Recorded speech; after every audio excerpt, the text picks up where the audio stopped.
This program is a presentation of UCTV for educational and non-commercial use only.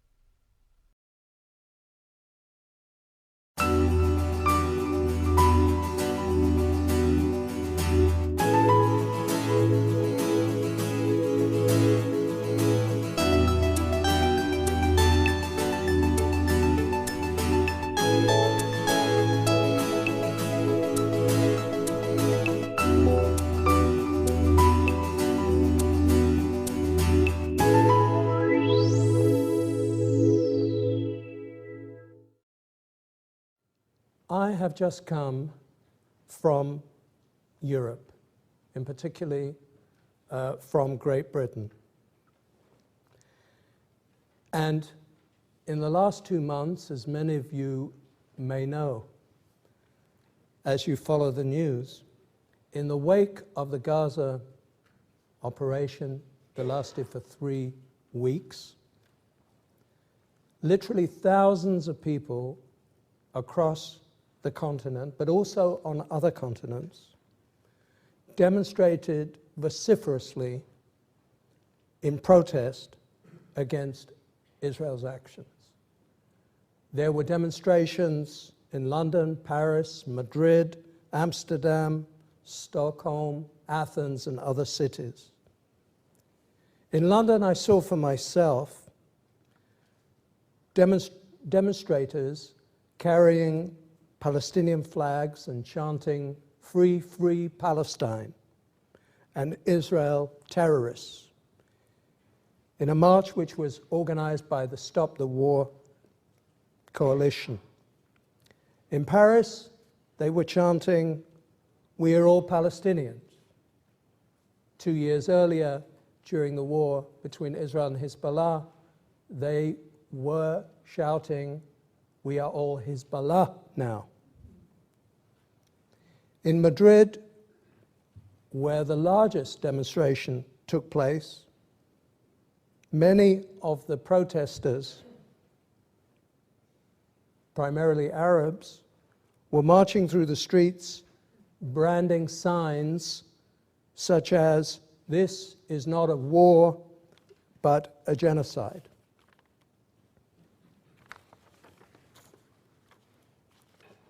In South Sweden, a Jewish congregation was attacked and graffiti slogans were daubed on the walls, "Don't subject Palestine to ethnic cleansing." In Amsterdam, the cry of the crowd was more explicit, "Hamas, Hamas, Jews to the gas." That, by the way, is a chant that has long been heard in Holland at football stadiums. In Denmark, an Israeli man, in fact 2 Israeli men, were shot by a Palestinian, and there were instances recorded of Muslim youths who harassed Jewish employees in Copenhagen with shouts of "Slaughter all the Jews." Here in the United States, in Fort Lauderdale, in Florida, on the 30th of December 2008, Americans got a clear taste of the anti-Semitic virulence that has spread to the New World, with protesters carrying signs saying "Nuke Israel," a rather chilling and ominous addition to the familiar repertoire of such demonstrations. That, by the way, you can view on YouTube, as I did. And when you watch the video, you can also hear, among other things, a Muslim American woman literally screaming, "Go back to the ovens. You need a big oven. That is what you need." In South America, there is, of course, the case of Venezuela. That is the most extreme example, although there were serious anti-Jewish incidents in Argentina and Bolivia, which broke diplomatic relations with Israel. But Venezuela is a special case because there took place an incident of an armed intrusion into a synagogue, damage to the Torah scrolls, to the prayer books, death to all, and various anti-Semitic graffiti of the kind Jews, assassins, terrorists. Venezuela is a country which, since President Hugo Chavez took control, has become a focal point of anti-Semitic as well as anti-Zionist and, of course, anti-American incitement. The anti-Semitism is visible on television, radio, the print media, the internet. There are pro-government journalists in Venezuela who regularly question Israel's right to exist, who on a daily basis write about the Nazi, quote-unquote, state of Israel.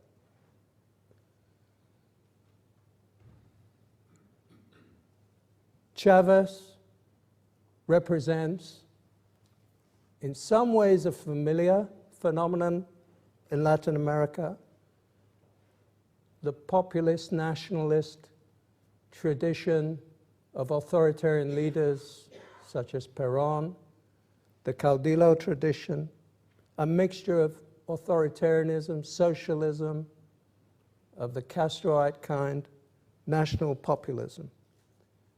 But what is alarming is the role that anti-Semitism plays in this mix, along with a very close relationship with Iran, perhaps the single most important focal point of state-sponsored anti-Semitism in the world today. And Venezuela is very close to the Iranian axis and to Arab states. And no doubt anti-Semitism has become an ideological core of the general policy adopted by its leader. And this in a country which does not have an anti-Semitic tradition. Venezuela was probably, in the post-war period, the first Latin American country which became democratic. It was a country which welcomed Jews after the Holocaust. There are about 25,000 Jews who live there. They're prosperous, middle class, upper middle class, very successful. There was no hint, no trace of anti-Semitism there before Chavez came to power. So therefore, this particularly significant example and a warning sign of how quickly things can change and how easily Jews, even a tiny Jewish community of 25,000, can be made a scapegoat. A situation that we have seen in the past and from which we need to learn. I mentioned that Iran is a focal point of state anti-Semitism. Of course, this is not necessarily a view shared by all commentators, and indeed only this morning I read an article in the New York Times which I thought was a trivialization of the situation of Iranian Jews. I won't go into that now, but if somebody wants to ask about it later, about how I view the situation of the Jewish community in Iran, I'll be happy to deal with that. But Iran is part of a much wider phenomenon that in recent years I have tried to draw attention to, namely Islamic or Islamist anti-Semitism, which exists across the Arab world. And here you should note the fact that despite serious divisions in the Middle East between different countries, between the Sunni Arab states and Shiite Iran and the Shiite communities, and a struggle that is going on for hegemony in the Middle East, a rising Shia axis, real differences. Despite that fact, despite the fact that Islam is not uniform and that there are different strands within it and more radical and less radical tendencies, nevertheless, it is a fact that anti-Semitism is one of the few forces that cement across these divisions, and this has been the case for decades, and even more today. It seems as if it is one of the very few common denominators that exist in an increasingly divided, fragmented, and fractured Middle East.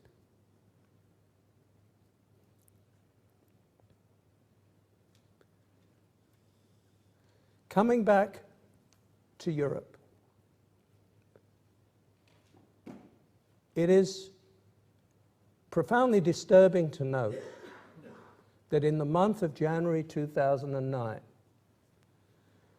the curve of anti-Jewish incidents which took place rose dramatically in a way that has not been witnessed for the last 25 years since statistics began to be taken, and in my judgment, since World War II. For example, in the United Kingdom, in January alone, there were some 200 anti-Jewish incidents, some violent, some less violent, which in a normal year, and the pattern has been of rising anti-Semitism since 2001, a steady pattern of increase. In 1 month, there was the equivalent of an already high level of anti-Semitism over 6 months. In France, there were over 100 reports of violence.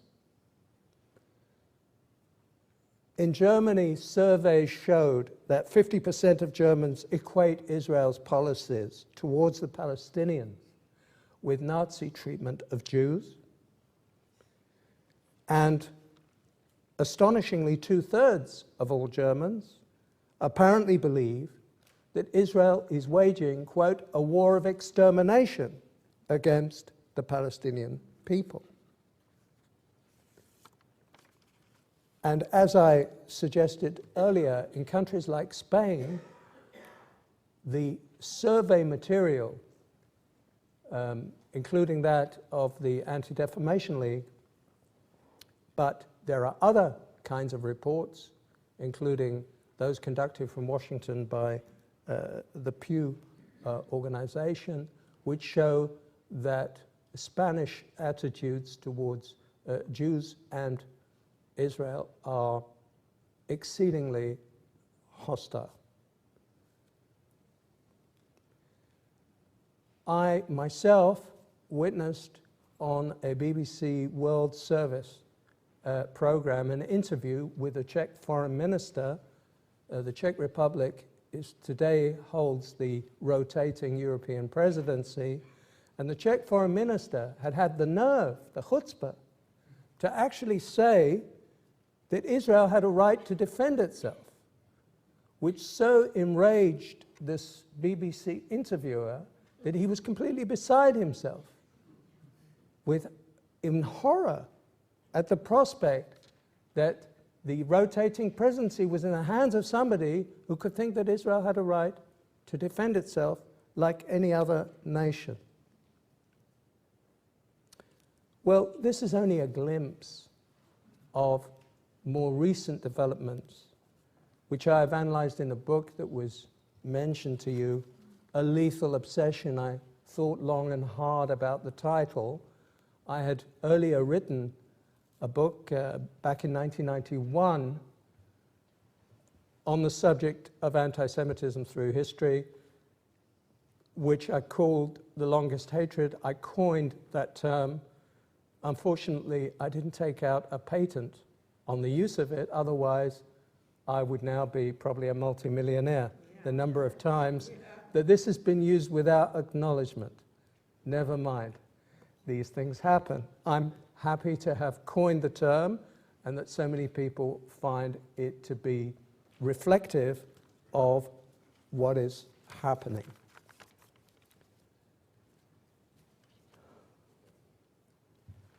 What can we do in the face of this swelling tide? Is there any strategy? Is there any way to deal with something that has been with us for more than 2 millennia, that is accompanied, if I may presume to quote Albert Einstein, who said this in 1941, he said that anti-Semitism is the long shadow that has accompanied the Jewish people throughout its existence. He said that, interestingly enough, at the time of a visit of 2 famous Soviet Jews to the United States in order to raise money for the Red Army, Solomon Michels and Itzik Pfeffer. They met in Princeton, and they assured him that there was no Jewish question in the USSR. And Einstein smiled and said, well, he found that hard to believe because, and then he followed with the quote that I just mentioned. It is a long shadow, and it has always been there. There have been periods where it is more latent, other periods where it explodes, and there's a steady level of anti-Semitism that Jews have learned to live with through the generations. In some countries, they are more fortunate than others. Perhaps the United States is one of the most fortunate experiences of Jews in the diaspora, but nothing is given, nothing is guaranteed. Even the United States has its own foundational elements. In the Great Depression of the 1930s, some of those came to the surface. It was not a very pleasant time for Jews in the United States. There was a level of discrimination that's difficult to believe from today's perspective. I certainly hope and wish that the present massive recession, which may indeed deepen and create a dynamic almost of revolutionary proportions, that it will not bring with it any repetition. But as I say, there are no guarantees. The United States is no more immune than any other society on earth. But the current prosperity, the success, and the influence of American Jewry is an important restraining factor. And now more than ever, it will need to be felt. Whatever the price may be, as inevitably it will be, that Jews are responsible, that Jews are behind the disasters on Wall Street and elsewhere. Because Jews have never succeeded in combating anti-Semitism by pretending that it is not there or that it is a temporary storm which will pass. This has not proved to be a very successful strategy, historically speaking. One of the difficulties that we face today is that just as the whole world has become globalized, that we live in an era of globalization and also perhaps of anti-globalization, so too anti-Semitism has become globalized more than ever before. That is the nature of the society in which we live. Thanks to the internet, for example, the kind of prejudices and racism and bigotry and anti-Semitism which might have reached relatively small communities in the past, except through efforts of mass mobilization, today at the reach of almost every human being on this planet who has access to a computer at the click of a button. You can access truly toxic material that you would be hard-pressed to find in earlier times. To take one illustration at random, a document such as the Protocols of the Elders of Zion, one of the most devastating documents of modern, of 20th century anti-Semitism, is easy to access today and available on any number of websites that have an interest in promoting it.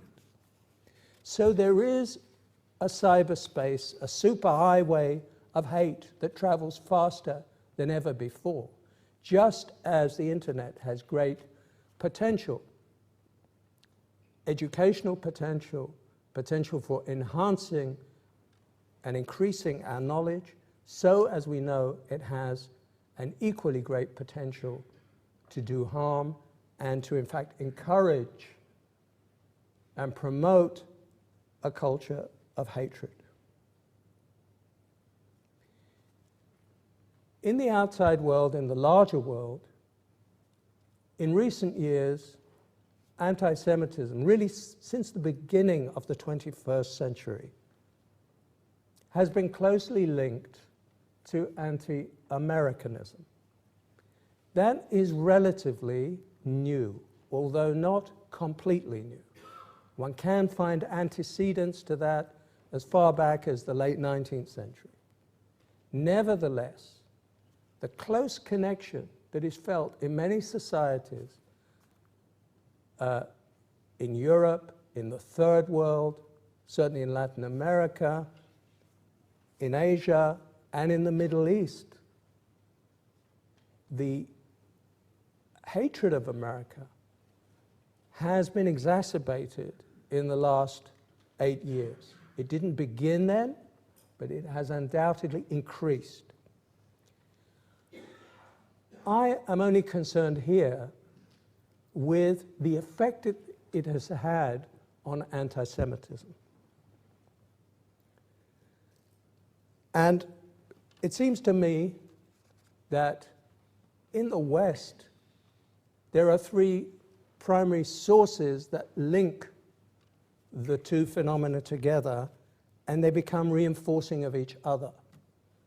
On the far right, and that is a whole spectrum from neo-Nazis and white supremacists through to more ultra-conservative and populist right-wing movements. There's always been a strand of anti-Americanism which links with anti-Semitism. The most extreme version of that would be covered by the initials ZOG, Z-O-G, Zionist Occupied Government. The reference is to the United States. It is a Zionist occupied government. This is, and has been for a long time, a standard description used on the far right. But also on the left, we find variations of a view that America and some other societies in the West, but especially the United States, is in the hands of a Jewish lobby. Of course, it's more politically correct, as we know, to call it the Zionist lobby, and that is the title of a book by two professors in the Academy, the American Academy, which has been widely reviewed. That, to me, is the soft end of this spectrum of a conspiracy theory which essentially regards United States foreign policy as being controlled by a Jewish stroke Israeli lobby. And to some extent, we could say, looking at the levels of influence that Jews have attained in recent decades in America, certainly since the 1960s and 70s, that from an anti-Semitic point of view, and this is widely held in many parts of the world, the USA is like a Protocols of Zion fantasy come true in bright technicolor. Because, according to this view, everything of importance in American society, the Congress, the Pentagon, the banks, the media, the universities even, are deemed to be under the control of the Jews or their instruments. And this surfaces from time to time, even in this country, which is probably the least, or one of the least anti-Semitic societies in the West. Even in this country, it surfaces from time to time in mainstream discourse. And one of its manifestations came very much to the surface in the debate over the Iraq War. And the claim that this war was undertaken by a neocon lobby, a neoconservative lobby, which was identified largely, although not exclusively, with Jews. And that it was done at the behest of, or in the interest of Israel, and a right-wing Israel at that. That, as you know, was a point of view, and is a point of view, that is held by some more or less respectable people. Let me return now to the question of Islam, because it seems to me, in looking at 21st century, it is unmistakable, it is blindingly obvious that the driving force, the single most potent engine of anti-Semitism today, both in international affairs and certainly in the Middle East, and to some extent through a spillover effect in Europe and on this continent, has been a particularly extreme form of Islamism. But its influence is not because of the extremists, but because there is a vast, far more moderate majority that allows this discourse, permits it, goes along with it, is complicit in it, and to some extent shares it. I have seen and follow, it's part of my job, so to speak, not necessarily the most pleasant job in the world. It's part of my job to follow this discourse and its verbal and visual manifestations.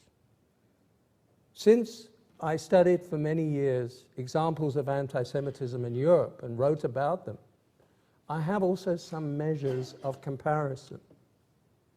For example, if we take just film, I consider that at least two of the productions that I've seen which originated in the Arab world, the Egyptian production, Horseman Without a Horse, from 2002, and a Syro-Lebanese production called Al-Shatat, The Diaspora, films which have as their subject the Jewish conspiracy in this or that form, are as bad, if not worse, than the worst of the anti-Semitic films produced by the Nazi cinema, and even including their ewiger Jude, the eternal Jew, which was probably the most vitriolic and vile anti-Semitic film that had been made anywhere until recently. Horseman Without a Horse, this Egyptian film, I won't go into the details, but simply to say it's a dramatization in many parts, which cost a lot of money and contains some appalling scenes, including a ritual murder carried out by Jews in all its horrific detail. I thought that would be the lowest to which any film series could descend, but in fact it was surpassed by the Syro-Lebanese production. In the literature, in the films, in the preaching that is heard in the mosques of the Arab world, in the newspapers, whether they are government newspapers, whether they are opposition newspapers, it is astounding to see the extent to which the classical stereotypes of anti-Semitism, as we have known them through the ages, originating in Europe, are reproduced, amplified, and distributed on a mass basis across the Arab world. The Jews as ruthless exploiters, as cunning, selfish, cruel, scheming, plotting, corrupt, evil, ultimately demonic. The Jew as a satanic figure is a standard element in much Arab discourse, and in Iran and a number of other Muslim, non-Arab countries, not even involved in any kind of conflict with Israel. Two examples, just very briefly. One is Pakistan.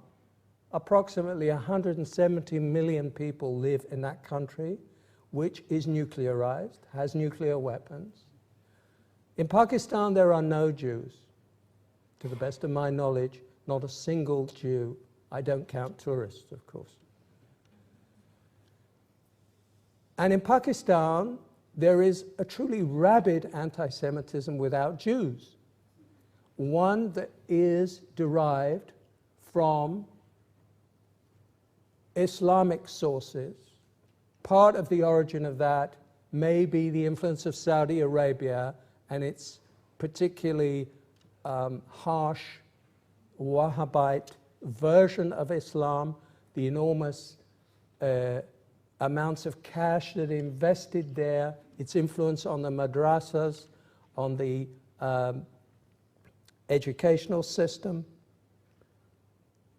But the fact is that this is a society which has no conflict, territorial or otherwise, with Israel.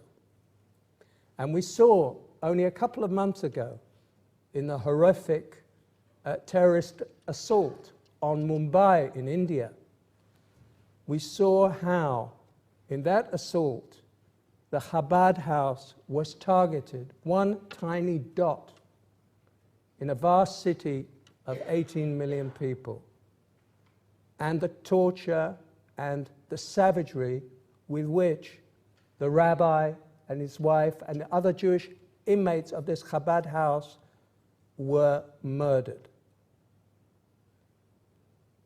This has nothing to do with the Arab-Israeli conflict. It has nothing to do with the Palestinians. It has nothing to do with Israel's policies. But it has a great deal to do with the mindset and the ideology of jihadism, even a jihadism which belongs to South Asia and not to the Middle East.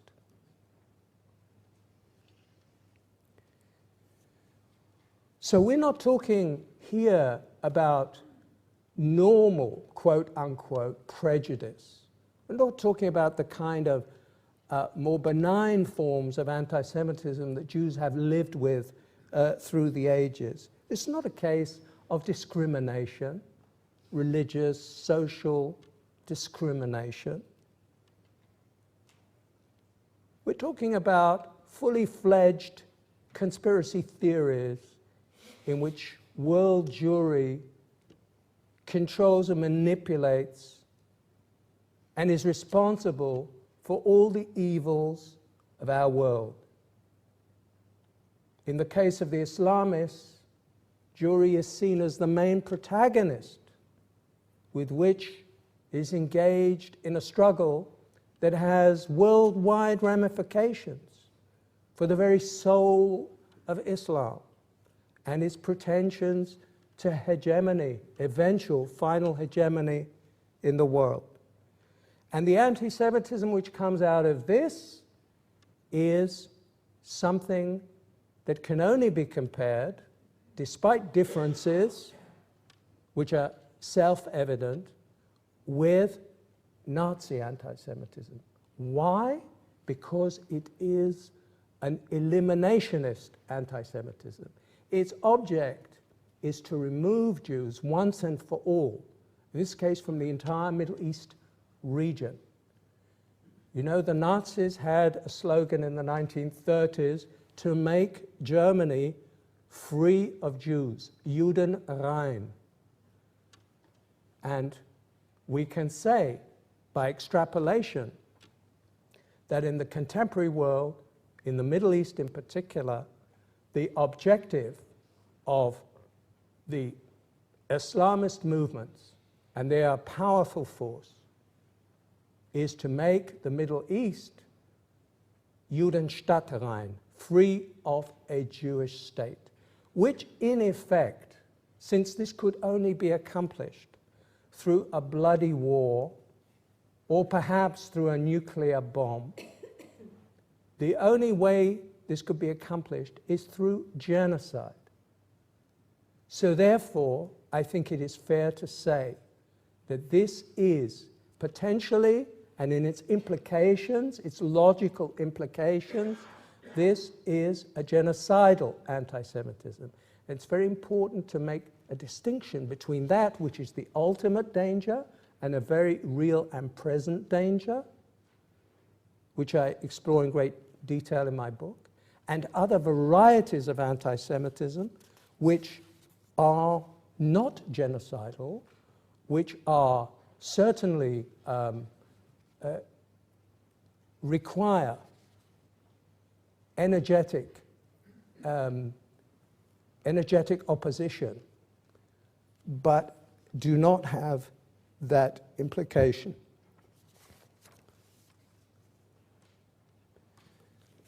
Let me give you one or two examples of this non-lethal anti-Semitism, which I believe that you too in the United States are beginning to be confronted with, and certainly will continue to be confronted with, but which have already been felt in parts of Europe. In particular,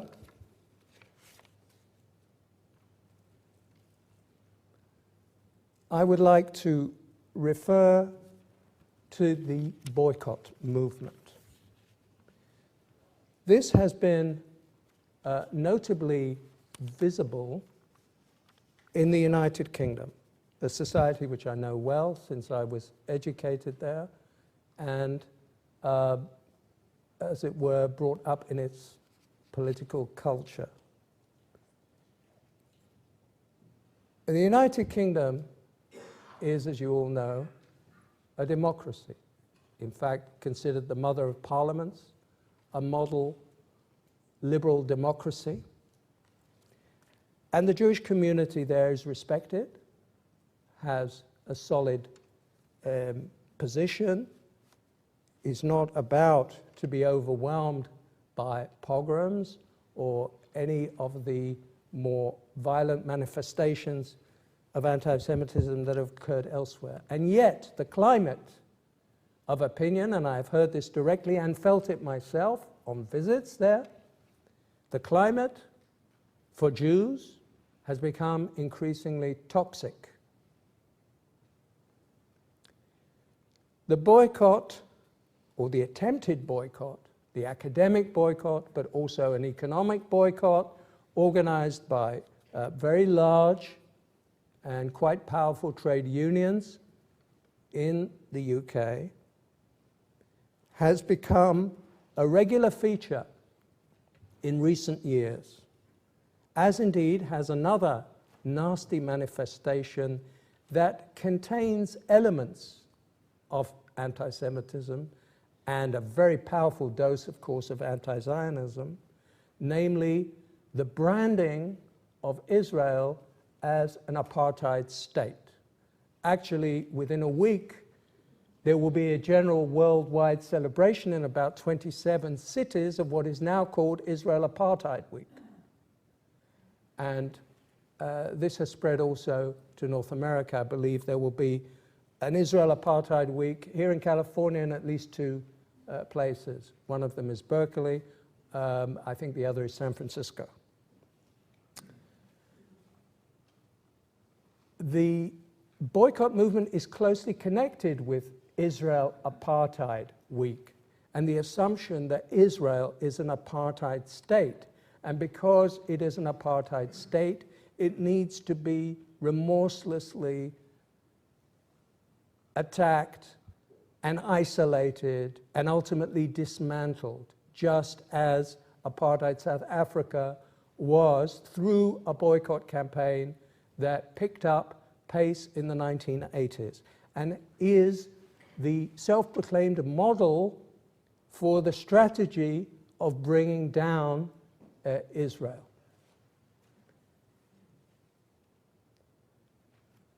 And what is particularly significant about these movements is that their originators, their initiators, certainly do not define themselves in any way as anti-Semitic, but on the contrary, would vehemently reject, indignantly reject, any such categorization. On the contrary, they present themselves as anti-racist. They see themselves as being in the forefront of the anti-racist struggle, and therefore they single out Israel for their attention as the ultimate form of racism in the contemporary world. We have here an interesting inversion and mutation, if you like, whereby Israel, but also by implication the Jews, and not just Jews who support Israel, but Judaism itself is increasingly portrayed, and this is especially true on the left and the liberal side of the spectrum, certainly in Europe. To some extent, I believe this is true here in some of the universities in the United States, and it's true in many other places, that Judaism, Jews, and Zionism, Israel, are seen as a prototype of racism that has to be vehemently opposed. And this in turn produces a backlash against Jews. For instance, in the universities where this is especially striking, Jewish students, I've seen this myself and often spoken with Jewish students who come from Britain, but also from a number of other countries. They feel harassed, they feel pressured, they feel they have to justify their existence, they have to show what their bona fides are, on whose side they are. If they don't openly dissociate themselves from Israel, if they don't join the anti-Zionist camp, they are suspect in the best of cases, and in the worst of cases, they cannot even be considered as ethical human beings. This is something relatively new.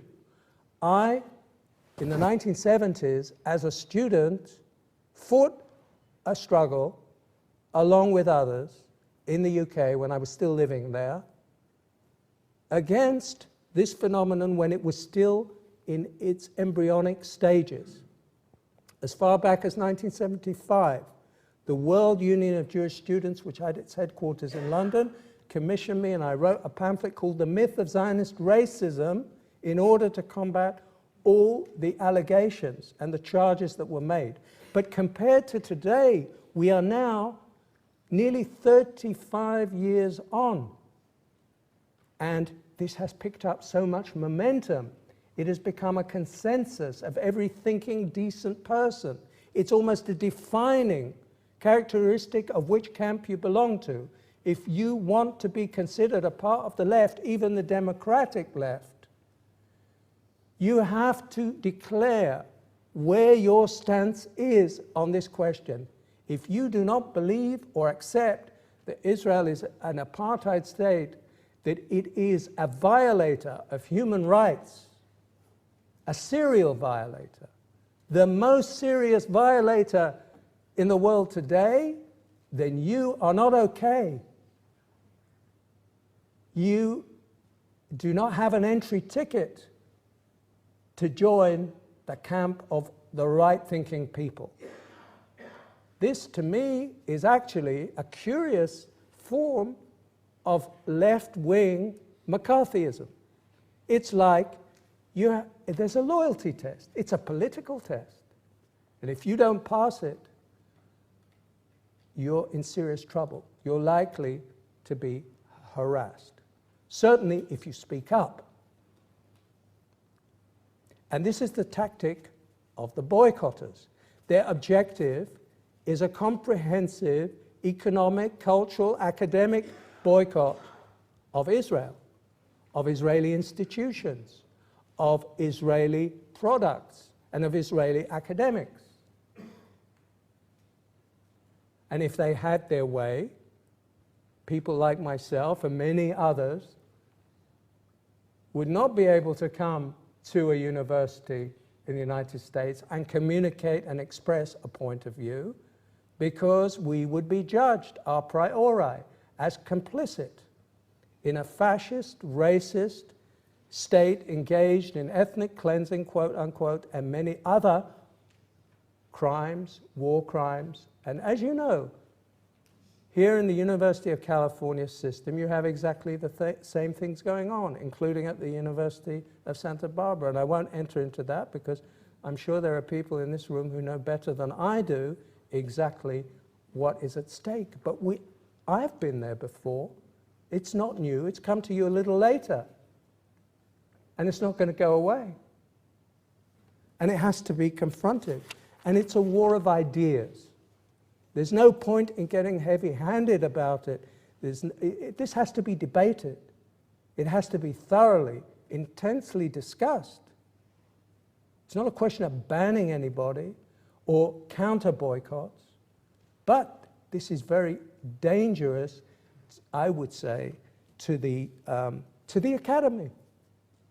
The whole idea of a boycott infringes on a fundamental principle of academic and scientific life, the universality of learning and of science, the centrality of dialogue and exchange of opinions.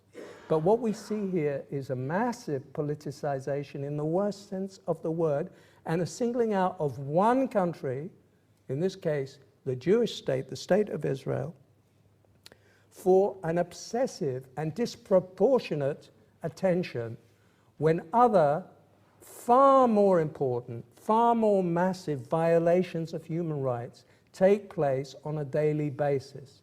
I do not see mass demonstrations and protests by would-be boycotters of Israel against the genocide that has taken place and is continuing to take place in Darfur in the Sudan, practiced by an Arab and Muslim government.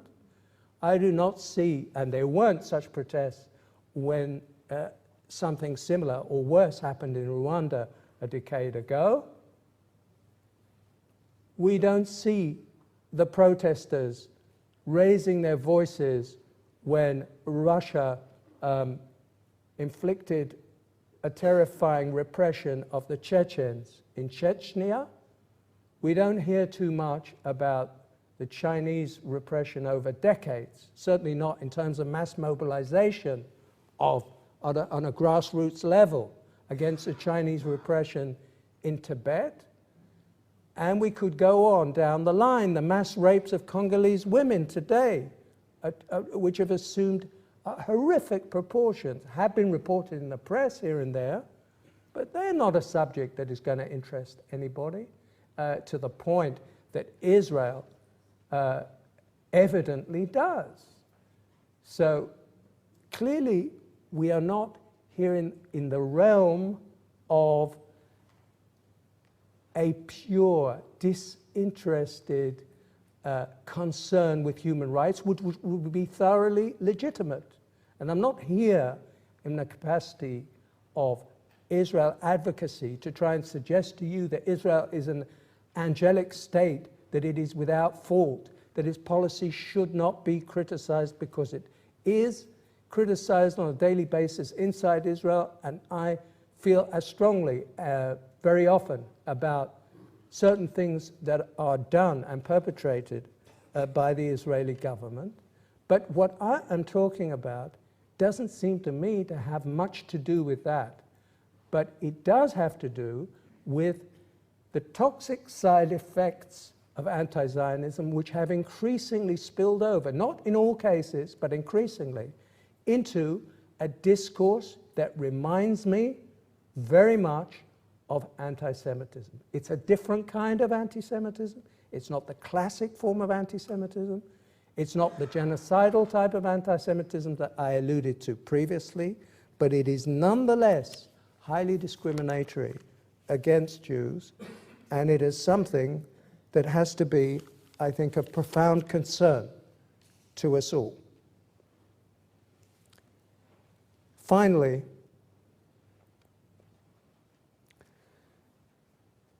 let me say that I think there is no way that we can run away, we can escape the implications of the current resurgence of anti-Semitism.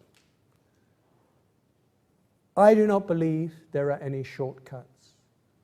There are any easy solutions. I know that you in America live in a society that prides itself on and believes in problem solving. The whole of this society is based on the idea, among other things, that every problem has its solution.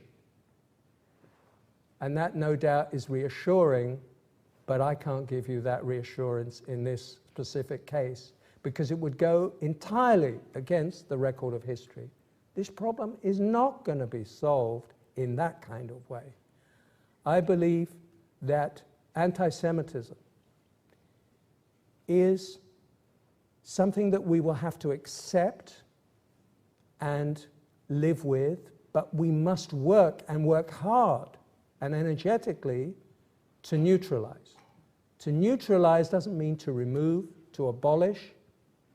It means to try and find ways, practical as well as theoretical, in which we can diminish its toxic and its potentially genocidal effects, because that is a pledge that every Jew, and in my view every non-Jew, should feel is an obligation after the Holocaust.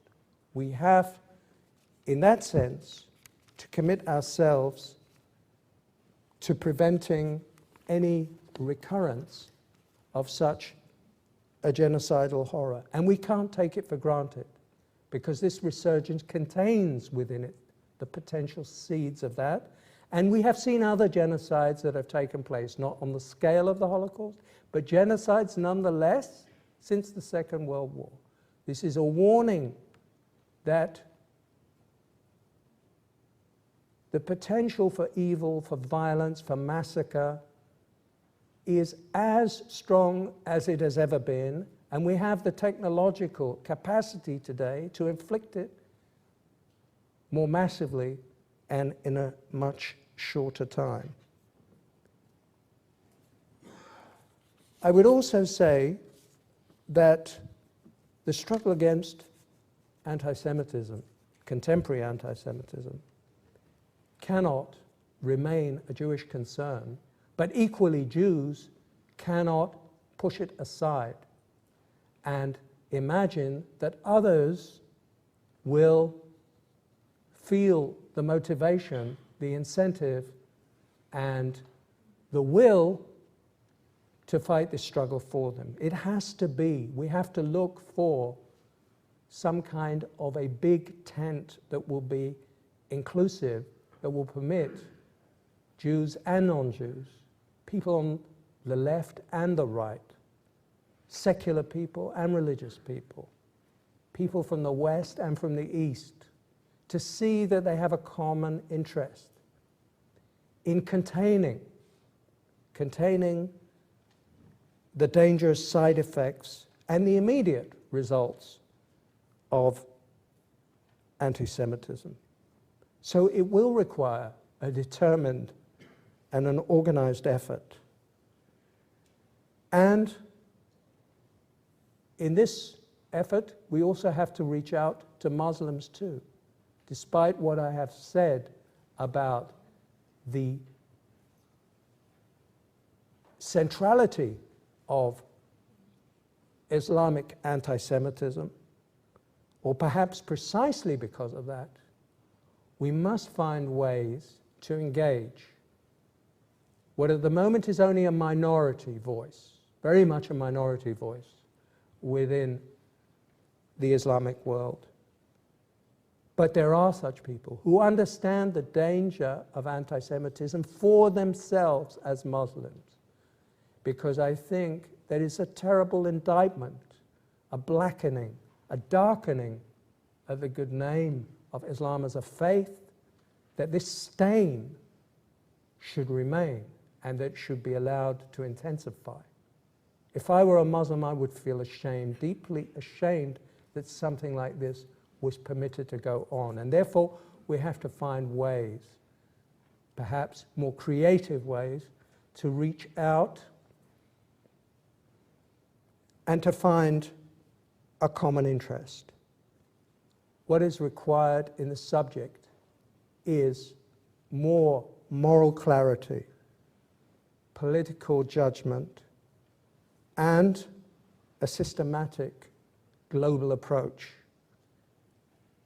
And with that, we may have a chance, but we have to engage with this together.